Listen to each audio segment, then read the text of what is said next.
Another headliner in the coronavirus crisis is the World Health Organization, now being called the Wuhan Health Organization, and many other names which I'm not very keen to repeat. Suffice to say, the WHO's loopholes have been exposed. And one of the biggest chinks in its armor, no pun intended, is its response to Taiwan. Taiwan is one of the success stories. It has controlled the outbreak. The world is quoting Taiwan's example, but the WHO is not. Far from applauding it, the World Health Organization does not even recognize it.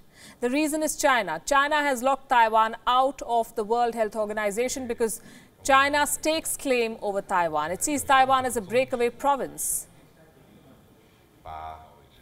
In fact, it has been blocked from many platforms because China has the money and the muscle to do this.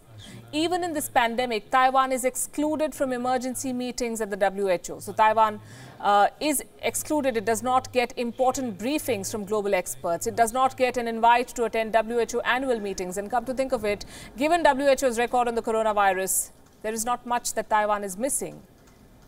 In fact, perhaps because of this lack of access, Taiwan has been ahead of the curve. Taiwan was the first to alert the WHO about this outbreak. It had sent the first warning in December itself. It said that there was a human-to-human transmission, but the warnings were ignored. The Taiwanese government says the WHO's China bias made it blind to the threats.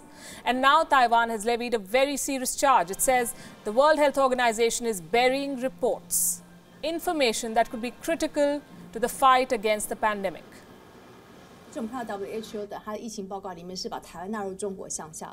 Really, it is a constant fear, not knowing what's going to happen tomorrow. I will give an example when the crisis started in Lebanon. The banks were giving $400 a week, then $200 a week, then $100 every 2 weeks. How are we to survive if for cat food I need like $5,000 a month and I can't get the cash and the supplier wants cash?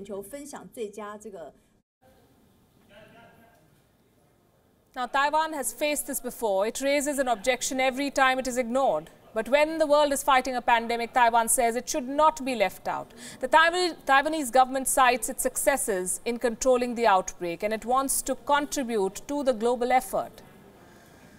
China won't let it.